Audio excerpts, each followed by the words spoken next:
Hi friend, welcome to my YouTube channel Angad Maurya official.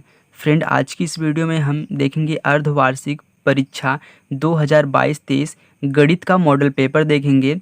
यहाँ पे सबसे पहले आप ये ध्यान दीजिए आपका समय कितना और पूर्णांक कितना है, क्योंकि ये जानना ज़रूरी है कि आपको मालूम रहना चाहिए कि हमको समय कितना मिलने वाला है। चलिए फिर दिया यहाँ पे समय 3 घंटे 15 मिनट। इसके बाद देखिए यहाँ पे पूर्णांक आपका दिया है 70। प्रारंभ में देखिए कुछ निर्देश दिए गए हैं। उसमें क्या है, कह रहा है कि प्रारंभ के 15 मिनट परीक्षार्थियों को प्रश्न पत्र पढ़ने के लिए निर्धारित है। ठीक, अब मतलब आपको 15 मिनट मतलब ये पढ़ने के लिए पेपर दिया जाएगा। ओके, चलिए फिर क्या है, प्रश्न पत्र 2 खंडों आ तथा बा में विभाजित है। इसमें 2 खंड हैं। कह रहा है कि खंड आ में 20 प्रश्न बहुविकल्पी हैं जिनके उत्तर OMR सीट पर काले पेन द्वारा यहाँ पे दीजिए। मतलब यहाँ पे पॉइंट करना है, भरना है। चलिए 20 प्रश्न क्या हैं, बहुविकल्पी दिए गए हैं। चलिए फिर चौथा है, खंड बा में 5 प्रश्न वर्णनात्मक हैं जिनके उत्तर उत्तर पुस्तिका पर हल करने हैं। मतलब पेज जो आपको दिया जाएगा उस पर हल करके दिखाना है।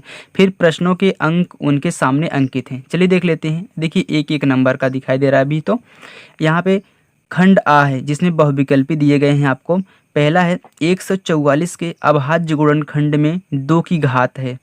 तो यहाँ पे आपको बताना है, मतलब आप गुणनखंड कर लीजिएगा पहले, फिर देख लीजिएगा कि 2 की घात क्या आ रही है, वहाँ पे लिखना है। ठीक, चलिए पावर के रूप में आपको देखिए यहाँ पे 1 नंबर इसके लिए आपको मिलेगा। फिर ए तथा 18 का लासा 36 तथा मासा 2 है तो ए का मान है। तो आप लगा लीजिएगा जो जो यहाँ पे फार्मूला होता है आपका, 2 संख्याओं का गुणनफल बराबर मासा इंटू लासा, उसी से आप यहाँ पे निकाल लेंगे। इसके लिए आपको 1 नंबर मिलेगा। चलिए अब देखिए तीसरा क्वेश्चन दिया है, AB² तथा AQB का लासा मतलब लघुत्तम समापवर्त, जिसको हम क्या बोलते हैं, LCM निकालना है। ओके, तो इसके लिए आपको 1 नंबर मिलेगा। यहाँ आपके ऑप्शंस दिए गए हैं।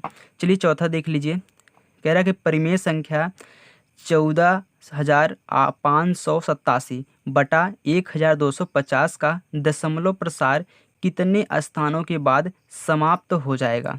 चलिए आपके ऑप्शन दिए गए हैं 1, 2, 3, 4। इसके लिए आपको 1 नंबर मिलेगा। फिर समीकरण दिया गया है 5वें में, समीकरण युग्म x + 2y + 5 बराबर 0 तथा -3x - 6y + 1 बराबर 0 का आद्वितीय एक हल है।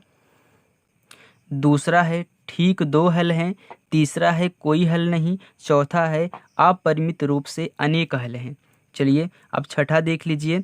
यदि 3x + 2ky बराबर 2 तथा 2x + 5y + 1 बराबर 0 द्वारा दी जाने वाली रेखाएं समांतर हैं तो k का मान है। चलिए यहाँ इसके लिए आपको 1 नंबर मिलेगा। आपके ऑप्शंस हम दिखा देते हैं। यहाँ पे देख लीजिए आपके ऑप्शंस दिए गए हैं, -5/4, 2/5, 15/4 और 3/2 है। चलिए सातवां, समीकरण युग्म x - y बराबर 2 तथा x + y बराबर 4 का हल है। इसको आप आसानी से निकाल लेंगे, बहुत सिंपल है। ठीक, इसके लिए 1 नंबर देखिए सबके लिए दिया जा रहा है।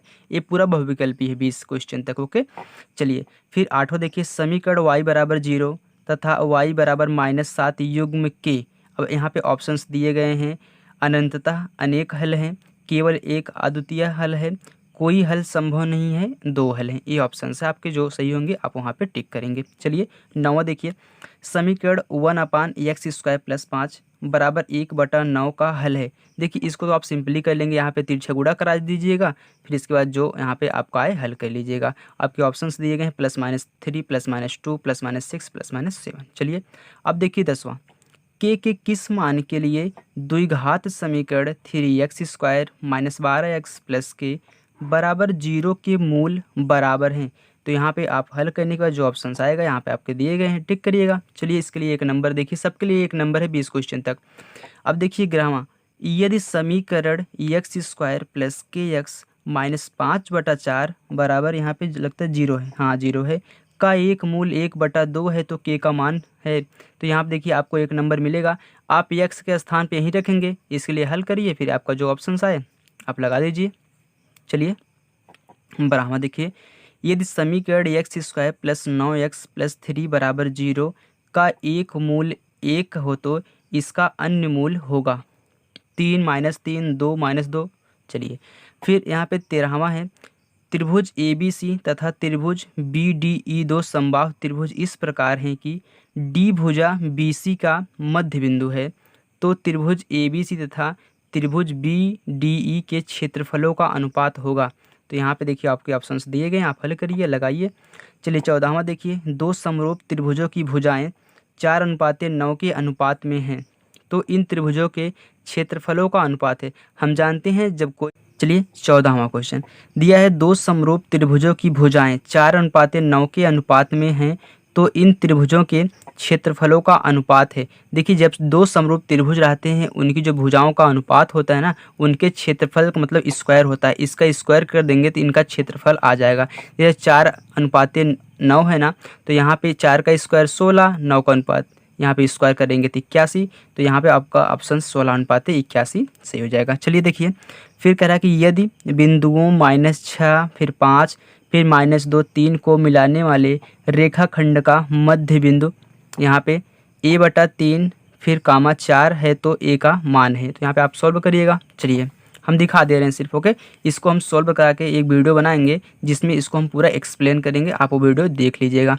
चलिए देखिए फिर दिया है 16, बिंदु -8 6 की y अक्ष से दूरी है, तो यहाँ पे आप ज्ञात करिएगा। 17 है, बिंदु 5 0 तथा -12 0 के बीच की दूरी है।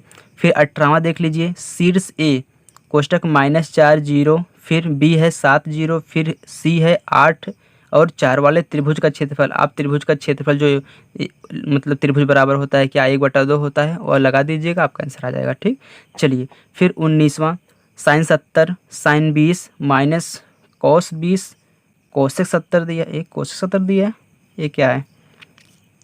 इस सवाल सही है, हमको तो नहीं लग रहा। चलिए देखिए आप हल करिएगा, अगर नहीं आएगा तो कोई बात नहीं है। चलिए देखिए फिर 20वां, यदि tan अल्फ़ा नहीं है, ये अल्फ़ा बीटा दिया है यहाँ पे, क्या पेपर छापते हैं यार।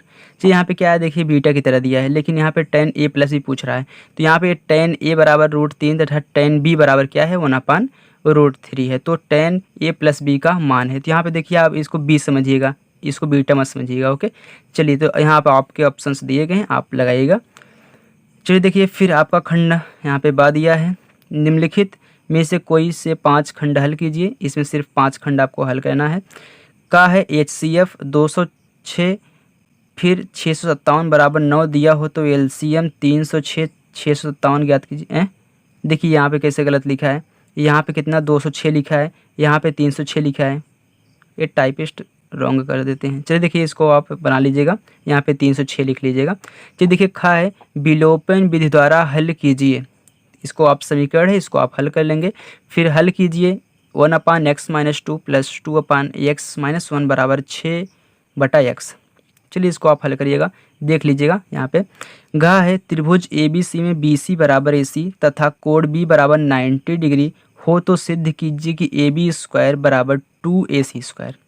फिर अंगा है, यहाँ पे y का मान ज्ञात कीजिए जिसके लिए बिंदु 2 -3 तथा 10y के बीच की दूरी 10 मात्रक है, तो इसको भी आप सॉल्व कर लेंगे। चलिए x का मान ज्ञात कीजिए, tan 3x बराबर साइन 45 डिग्री कास 45 डिग्री प्लस साइन 30 डिग्री। देखिए कितना सिंपल है, आपको सिर्फ मान रखना है बस। चलिए देखिए लेकिन यहाँ पे एक बात का और ध्यान रखिएगा, यहाँ पे tan 3x दिया है, इसको भी आप ध्यान में रखिएगा, ओके। चलिए देखिए क्या दिया है, निम्नलिखित में से कोई से 3 खंड कीजिए। इसमें से 3 क्वेश्चन आपको हल करना है। कह रहा सिद्ध कीजिए कि √3 एक अपरिमेय संख्या है। ये भी सिंपल है, आप लगा लेंगे, हमने भी पढ़ाया इसको। बज्र गुणनखंड विधि से हल कीजिए। ये देखिए समीकरण है, आप इसको बज्र गुणनखंड विधि द्वारा सॉल्व करेंगे। देखिए इसके लिए भी हमारा क्या है 4 नंबर है, खा वाले के लिए भी हमारा कितना है 4 नंबर है। चलिए देखिए नेक्स्ट देखते हैं इसका, किधर गया, यहीं पे, यहाँ से देखिए यहाँ पे गा है, पूर्ण वर्ग बनाकर हल कीजिए। इसके लिए हमको 4 नंबर दिए जा रहे हैं, इसको पूर्ण वर्ग बना के सॉल्व करना है। चलिए घ दिया है, सिद्ध कीजिए कि दो समरूप त्रिभुजों के क्षेत्रफलों का अनुपात उनकी संगत ऊंचाइयों को वर्ग के अनुपात के बराबर होता है। देखिए यहाँ पे दिया है ना, वे एक क्वेश्चन भी दिया था, वैसे पूछ भी लिया है प्रूफ करने के लिए। इसके लिए आपको 4 नंबर दिया जा रहा है। फिर तीसरा है, निम्नलिखित में से कोई से 3 खंड हल कीजिए। का है, सिद्ध कीजिए कि बिंदु AA -a तथा -√3a और यहाँ पे √3a एक समबाहु त्रिभुज के शीर्ष हैं। इस त्रिभुज का क्षेत्रफल भी ज्ञात कीजिए। देखिए 4 नंबर का है। फिर खा है त्रिभुज ABC में सिद्ध कीजिए कि साइन पहला b + c/2 बराबर cos a/2। फिर यहाँ पे दूसरा है cos b + c/2 बराबर sin c/2। चलिए अब नेक्स्ट देखिए हमारा ग वाला क्वेश्चन। व्याख्या कीजिए कि 7 × 11 × 13 + 13, ठीक। फिर तथा 7 × 6 × 5 × 4 × 3 × 2 × 1 फिर +5 भाज्य संख्याएं क्यों हैं? इसके लिए आपको 4 नंबर दिया जा रहा है। चलिए घ देखिए, समीकरण x - y + 2 बराबर 0 तथा 4x - y - 4 बराबर 0 का आलेखी विधि से हल कीजिए। इन रेखाओं तथा x अक्ष से घिरे त्रिभुज का क्षेत्रफल ज्ञात कीजिए। देखिए ये काफ़ी लंबा है, आप इसको भी सॉल्व कर लेंगे। चलिए यहाँ पे देखिए फिर चौथा, कोई एक खंड हल कीजिए। आपका दिया है यदि समीकरण यहाँ पे LX² + NX + N बराबर 0 के मूल P/Q के अनुपात में है तो सिद्ध कीजिए कि √P/Q + √Q/P प्लस रूट में N/L बराबर 0। चलिए देखिए आगे। ख है सिद्ध कीजिए कि किसी त्रिभुज में एक भुजा के समांतर खींची गई रेखा शेष 2 भुजाओं को जिन बिंदुओं पर काटती है वे बिंदु उन दोनों भुजाओं के समान अनुपात में विभाजित करते हैं। देखिए ये 8 नंबर का है। इस क्वेश्चन को आप ज़रूर से ज़रूर याद रखिएगा। ये हो सकता है कि आपकी परीक्षा यूपी बोर्ड में पूछा जा सके। ओके, चलिए देखिए फिर 5वां है कोई एक खंड हल कीजिए। यूक्लिड विभाजन प्रमेयिका द्वारा दर्शाइए कि किसी धनात्मक पूर्णांक का वर्ग किसी पूर्णांक m के लिए 5m + 2 + 5m + 3 के रूप में नहीं हो सकता है।